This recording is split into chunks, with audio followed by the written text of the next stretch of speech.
পিঙ্কি, তুমি কি করছো সকালবেলা? সকালবেলায় হ্যাঁ, এই দেখো না, এক ব্যাগ নিয়ে বসেছি সাজুগুজু করতে। সকালবেলা তো সাজুগুজু করে তো?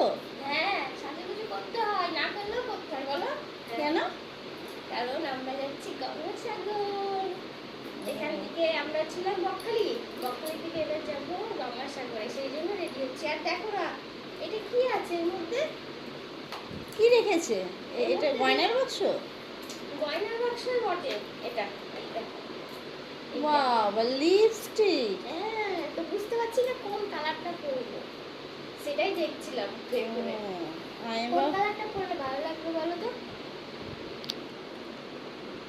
এটা, এই কালারটা পরলে ভালো লাগবে। বৌদি বেশি দিলাম। যাই হোক, এই দেখো আমরা এখন রেডি হয়েছি। বৌদিকে দেখাও, ছোট বৌদিকে। হ্যাঁ, ওলাম রেডি হয়ে গেছি। আর এই যে আমাদের আরেকজনা রেডি হয়নি, সবে হচ্ছে। এই যে বাই, আমাদের ব্যাগ ট্যাগ গোছানো সব রেডি। কিন্তু হ্যাঁ, আমরা তো রেডি হয়েছি, এবার ছেলেগুলো একটাও রেডি হয়নি। তারা বেশ ভালোভাবে ঘুমোচ্ছে আর আমাদের বলেছে তাড়াতাড়ি উঠে রেডি হতে।